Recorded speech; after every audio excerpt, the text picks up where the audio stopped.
My daughter forged my signature to sell my house. I discovered it when the title company called, asking why I'd missed the closing. I told them I never listed any house for sale. The woman on the phone went silent, then said, "Mrs.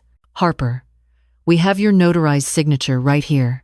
I hung up and opened my laptop with shaking hands.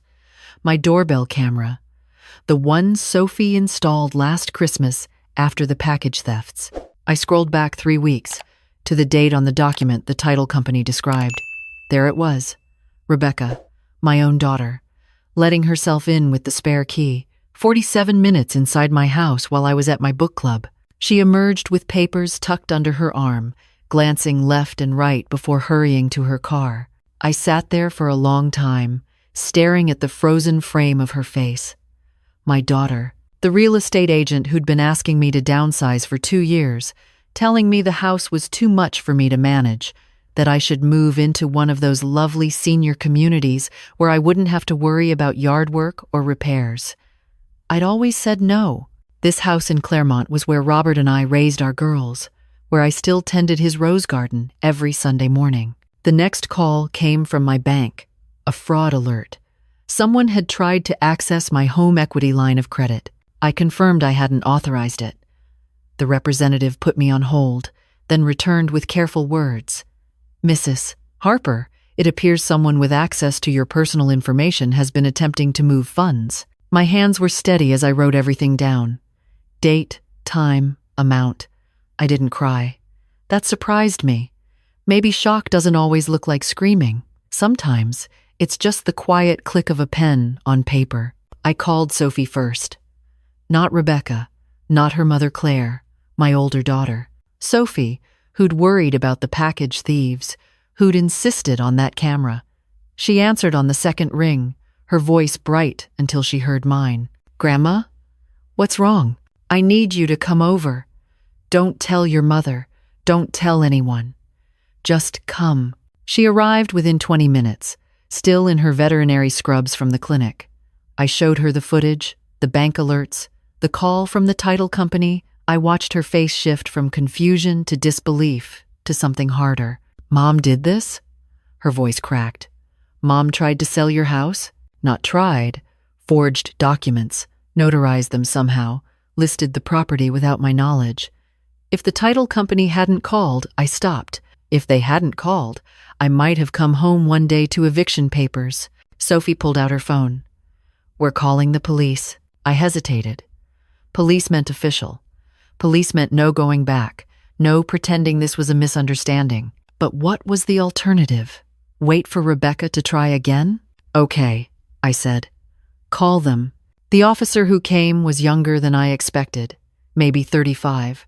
With kind eyes and a notepad that looked well used. Officer Ramirez.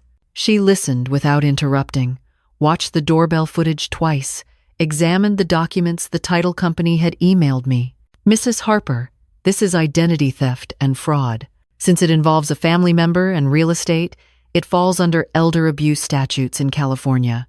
She looked up from her notes. "You'd be within your rights to press charges." Elder abuse. The words felt too big, too dramatic for what happened. But wasn't that what it was? My daughter stealing my house? What happens next? My voice sounded calmer than I felt. "I'll file a report. Detectives will follow up. You should also contact an attorney about protecting your assets." And she paused. "I'd recommend changing your locks, all of them." After she left, Sophie and I sat in the kitchen. Not the living room where I usually entertained, but the kitchen where Robert used to make pancakes on Saturday mornings. I made coffee, strong, the way he liked it. Sophie watched me move through the familiar motions. "Grandma, where's Aunt Claire in all this?" I'd been wondering the same thing. Claire, my responsible one, the hospital administrator who always handled things properly. I don't know. But I need to find out if she knows. The call to Claire was harder than the police. She answered distracted, probably between meetings. "Mom, is everything okay?" "No." Rebecca forged my signature to try to sell the house. Silence. Then, "What?" I explained, clinical and precise. When I finished, Claire's breath came out in a rush. Mom, I'm so sorry. I had no idea. Rebecca told me she was helping you explore options, that you'd asked her to research communities. She paused. She lied to me too. That evening, I called attorney Samuel Brooks. We'd used him years ago for Robert's will. His voice was the same, measured and certain. Evelyn, I'm glad you called. This is serious, but we can handle it. First, we file for an emergency restraining order. Then we notify all financial institutions, put a freeze on any transactions related to your property. I'll also prepare documentation showing you never authorized any sale. How long will this take? The restraining order? We can file tomorrow. The legal case? Months, possibly. But we'll make sure your home is protected every step of the way. I barely slept that night. Every sound was Rebecca at the door. Every shadow was her coming back for something else. At dawn, I sat in Robert's garden, dirt under my fingernails as I pulled weeds from around the roses. The physical work helped. Pull, breathe, pull, breathe. Sophie arrived at 8 with bagels and a locksmith. Already called him. He'll be here in an hour. The locksmith, a man named David, with calloused hands and a gentle manner, changed every lock in 40 minutes. He handed me new keys, 3 sets. These are pick-resistant, he said. And I'd recommend adding a deadbolt to the back door. That knob lock won't stop anyone determined.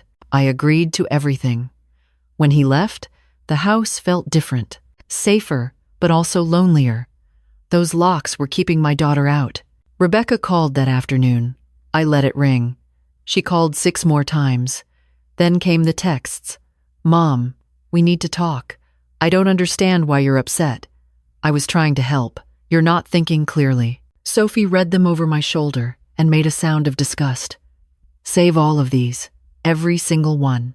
Detective Martinez came the next day.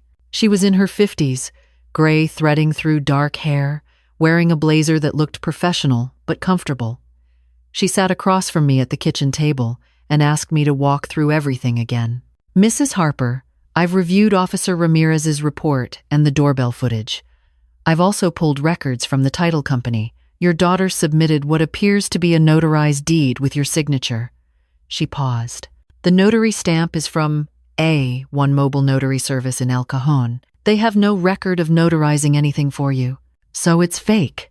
We believe so. Forging notary stamps is a felony. Combined with the identity theft and fraud, your daughter is looking at multiple charges. She leaned forward. I need to ask, has she done anything like this before? I thought about the times Rebecca had asked me to sign things quickly. Insurance papers, she said, were routine. Financial documents for safekeeping. I'd trusted her. She was my daughter, a licensed real estate professional. Why wouldn't I trust her? She's had access to my personal documents for years. I gave her a key when her father was sick, in case she needed to help with anything. My voice threatened to break. I didn't realize I was giving her the tools to rob me. Detective Martinez's face softened. You did what any mother would do. This isn't your fault. But it felt like my fault. For being too trusting. For not seeing what Rebecca had become, or maybe always was. The restraining order hearing was scheduled for Friday. Samuel Brooks walked me through what to expect. The judge would review the evidence, hear both sides, decide whether to grant a temporary order. Will Rebecca be there? I asked. She'll have the opportunity to respond. But Evelyn, the evidence is overwhelming. The doorbell footage alone is damning. Friday morning arrived gray and cold for San Diego, the marine layer thick off the coast. Sophie drove me to the courthouse, her hand finding mine in the parking lot. You've got this, Grandma. You're the strongest person I know. I didn't feel strong. I felt 78 years old and tired. But I got out of the car and walked into that building anyway. The courtroom was smaller than I expected, wood-paneled and quiet. Rebecca sat with her lawyer on the opposite side, wearing a cream suit that probably cost more than my monthly grocery bill. She looked composed, professional. She did not look like a woman who'd forged legal documents. Our eyes met across the room. For a moment, I saw her as she'd been at 10, gap-toothed and laughing, bringing me dandelions from the yard. Then she looked away, and the moment vanished. The judge, a woman in her 60s with silver hair and sharp eyes, called the case. Judge Patricia Owens. Samuel presented our evidence methodically. The doorbell footage, the title company documents, the fake notary stamp, the bank alerts, Rebecca's texts, each piece laid out like tiles in a mosaic of betrayal. Rebecca's lawyer tried to reframe it as a misunderstanding. Your Honor, my client was under the impression her mother had agreed to this arrangement.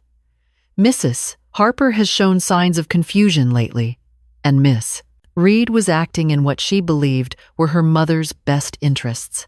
I nearly stood up then. Confusion? I taught high school English for 37 years.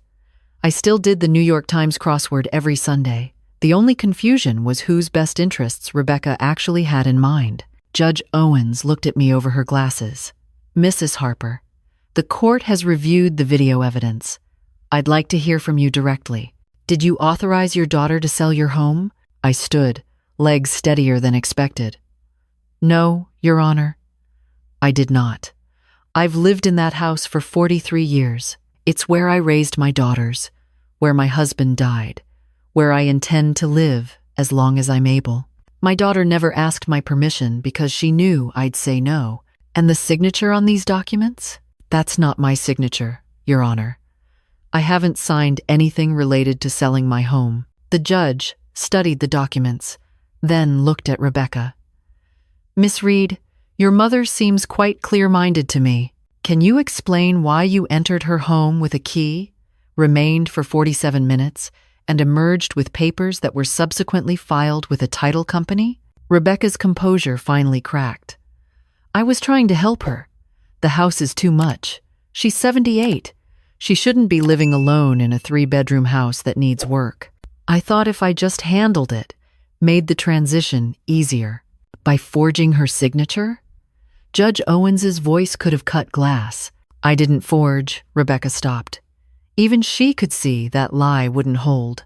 The judge's ruling was swift. I'm granting a temporary restraining order, effective immediately. Miss Reed, you are prohibited from contacting your mother, approaching her property, or attempting any further transactions related to her assets. We'll reconvene in 30 days for a full hearing. Additionally, I'm referring this matter to the district attorney's office for prosecution. The gavel struck, final and sharp. Sophie squeezed my hand hard enough to hurt, but I didn't mind. I needed something to ground me, to prove this was real. Outside the courthouse, Rebecca caught up with us in the parking lot, her lawyer's hand on her arm, trying to pull her back. Mom, please, her voice broke. I'm sorry. I thought I was helping. The money, I needed it for Ryan's tuition, the house payment.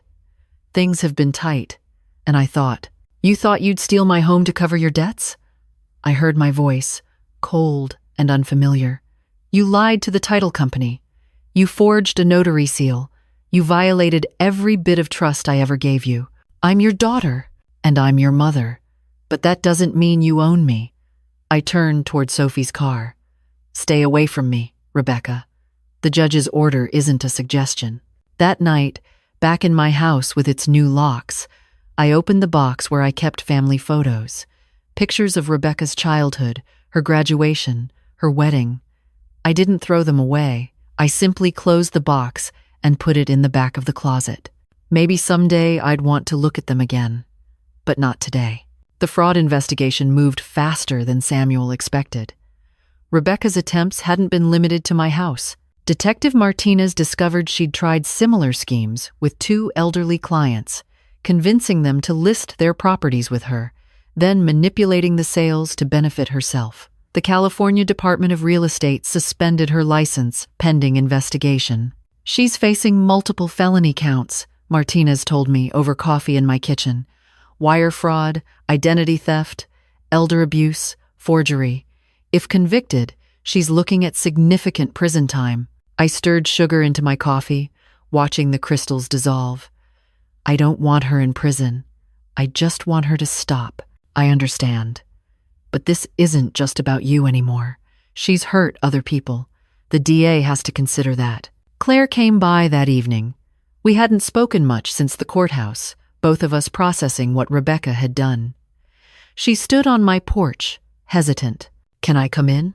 I opened the door wider. We sat in the living room, the space between us heavy with unasked questions. "I've been going through Rebecca's finances," Claire said finally. "She's drowning in debt. The house, Ryan's school, her lifestyle. She leveraged everything. And when it wasn't enough, she stopped. I'm not making excuses. What she did is unforgivable. But I'm trying to understand how my sister became someone who'd forge documents to steal from her own mother. Desperation, I said. Or entitlement. Maybe both.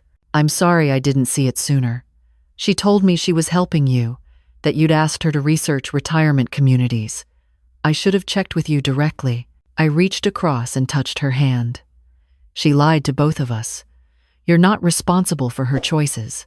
Over the following weeks, I took back my life piece by piece. I met with my financial advisor, reviewed every account, every document I'd ever signed. I updated my will, removing Rebecca entirely, splitting my estate between Claire and Sophie with clear instructions that nothing could be changed without both of them present. Samuel helped me establish a living trust, placing the house in it where Rebecca couldn't touch it. Even if she somehow got access to your documents again, she couldn't sell property held in trust, he explained. You're the trustee while you're alive. After, Sophie becomes trustee, but the property is protected. I joined a support group for elder financial abuse victims. 6 of us met weekly at the community center, sharing stories over coffee and cookies. Someone always brought Maria, whose son had stolen her Social Security checks, Frank, whose daughter had emptied his retirement account, Linda, whose nephew had convinced her to make him power of attorney, then drained everything. My nephew told me I was confused, Linda said one afternoon. Said I couldn't manage my own affairs. Meanwhile, he was buying a boat with my money. I understood that particular betrayal. The gaslighting, the suggestion that we were the problem, that we needed their help when really they needed our money. How did you get past it? I asked her. She smiled, sad but genuine. I realized I had a choice. I could let what he did destroy me, or I could build something new. I chose new. Sophie graduated from veterinary school that spring. I sat in the auditorium, watching her cross the stage to receive her diploma, and felt fierce pride. This girl who'd installed a doorbell camera out of concern for her grandmother, who'd stood by me through police reports and court hearings, who'd never once suggested I was confused or incapable. At the reception after, she found me by the punch bowl. I got the job, Grandma. The clinic in Encinitas offered me a position. That's wonderful. When do you start? Next month. And I was thinking, she hesitated. My apartment lease is up. Would you mind if I moved in with you for a while? Just until I save enough for a down payment. I'd pay rent, of course, and help with the house, and I pulled her into a hug. You can move in tomorrow if you want. I'd love the company. Really? Mom said you'd probably want your space. Your mother doesn't speak for me anymore. And Sophie? I've always wanted my space to include you. She moved in 2 weeks later, her veterinary textbooks joining my collection of novels on the living room shelves. We fell into a rhythm quickly.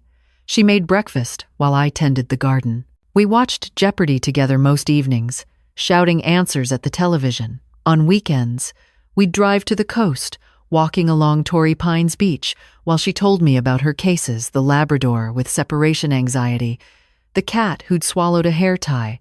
The full hearing came 6 months after the initial restraining order. This time, I was ready. Samuel walked me through everything again, but I didn't need the preparation. I knew what I wanted to say. Rebecca's lawyer had changed tactics. Now she was contrite, apologetic, claiming she'd been under tremendous stress and made terrible decisions. She'd entered a plea agreement, accepting probation and restitution in exchange for avoiding prison time. Mrs. Harper, the lawyer said, my client wants to apologize directly, if you'll allow it. I looked at Rebecca. She'd lost weight, her cream suit hanging loose. She looked smaller somehow, diminished. "All right," I said. Rebecca stood, hands clasped in front of her. "Mom, I'm sorry. I know that's inadequate, but it's true. I let my financial problems become more important than my integrity, more important than you. I justified it by telling myself I was helping, that you'd eventually understand. But I was wrong. I violated your trust, your home, your security, and I don't know how to fix that." I waited for the tears, the manipulation, but they didn't come. She simply stood there, looking at me with something that might have been genuine remorse. "Thank you for saying that," I said finally. "But Rebecca, an apology doesn't give me back what you took. Not the house, I still have that, but the belief that my daughter wouldn't steal from me, the ability to trust family, those are gone. I know, and I'll spend the rest of my life regretting it." The judge ordered 5 years probation, 300 hours of community service, and full restitution for my legal fees and the locksmith and everything else. The restraining order would remain in effect for 2 years. Walking out of the courthouse that day, I felt lighter. Not happy this wasn't a happy ending, but resolved. The legal system had done what it could. Now, I had to do the rest. Claire asked me once if I'd ever forgive Rebecca. We were planting new roses in Robert's garden, Sophie inside making lunch. "I don't know," I told her honestly. "Maybe someday. But forgiveness isn't the same as trust, and I'm not sure trust can be rebuilt after something like this. She's still my sister, your daughter. I love her, but I'm so angry at what she did to you. You're allowed to feel both things. Love and anger aren't mutually exclusive." I patted soil around a yellow rose, Robert's favorite color. I loved her too. Maybe I still do, somewhere under all this hurt, but I love myself more now. And that's new. Sophie called us in for lunch, grilled cheese sandwiches and tomato soup, comfort food. We ate at the kitchen table, talking about everything and nothing. Claire's work at the hospital, Sophie's difficult cases, my book club's debate over this month's selection. This was family now. Not Rebecca with her schemes and lies, but this, Claire and Sophie and me, choosing each other, showing up, family by action, not just blood. That evening, after Claire left and Sophie was studying in her room, I stood at my front door with its new locks. I thought about that day 6 months ago when Rebecca had walked through this door with her spare key, intent on theft. I thought about how close I'd come to losing everything. But I hadn't lost it. I'd fought back, step by step, document by document, court appearance by court appearance, and I'd won. Not because I was special or brave, simply because I'd refused to let someone else's decisions define my life. Even when that someone was my own daughter. I locked the door, tested the deadbolt, solid, secure, mine. In the kitchen, I made chamomile tea and sat with my journal. I'd started writing again after the trial, documenting everything. Not just the legal battle, but the recovery, the support group stories, the moments when Sophie made me laugh, the satisfaction of working in Robert's garden with dirt under my nails. I wrote, "Today I realized I'm not waiting anymore, not waiting for Rebecca to change, or for the hurt to completely disappear, or for life to go back to how it was. I'm simply living, right now, in this house I fought to keep, with people who choose to be here, and that's enough." Sophie appeared in the doorway, textbook under her arm. "Grandma, want to watch a movie?" I closed the journal. "What did you have in mind?" "Something funny. We could use funny." We settled on the couch with popcorn, some comedy Sophie had been wanting to see. Halfway through, she leaned her head on my shoulder, and I stroked her hair the way I used to when she was small. This, I thought. This is what I was protecting. Not just the house, though I loved these walls. Not just my bank account or my property rights, but the ability to choose who I let in, who I trust, how I spend my remaining years. Rebecca had tried to take that choice away, and I'd taken it back. Before bed, I did what I always did, now check the doorbell camera on my phone, reviewed the day's footage. No unexpected visitors, no one trying the locks, just the mail carrier, a neighbor walking their dog, Sophie coming home from work. I turned off the lights and climbed into bed. Robert's pillow still on his side of the bed, though I'd never moved it. Some habits I kept because they comforted me, not because anyone expected it. Sleep came easier now. No more jerking awake at every sound, wondering if Rebecca had somehow gotten in. The new locks held, and more than that, I held. Firm. Grounded. Mine. If you're reading this, if you're someone whose family has treated you like an asset to manage rather than a person to respect, hear me. You're allowed to say no. You're allowed to change the locks. You're allowed to choose yourself, even when it means choosing against people who share your blood. They'll call you selfish. They'll say you're confused, that you don't understand what's best. But you do understand. You understand that dignity isn't negotiable. That trust, once broken, doesn't magically repair itself just because someone says they're sorry. Document everything. Get cameras if you need them. Tell someone you trust what's happening. And when you're ready, stand up. The legal system isn't perfect, but it exists for this to protect people from those who'd exploit them. You are not too old to fight back. You are not too confused to know your own mind. You are not obligated to sacrifice yourself for family members who see you as a resource rather than a person. I'm 78 years old. I've buried a husband, raised 2 daughters, taught hundreds of students, and I learned more about strength in the past year than in all the decades before. Strength isn't never falling. It's standing back up, changing the locks, and refusing to apologize for protecting yourself. My house stands in Claremont, roses blooming in the garden, new locks on every door, Sophie's books scattered across the coffee table, my life rebuilt on my terms, and I'm still here. Still me. Still Evelyn Harper, retired teacher, grandmother, survivor, still standing.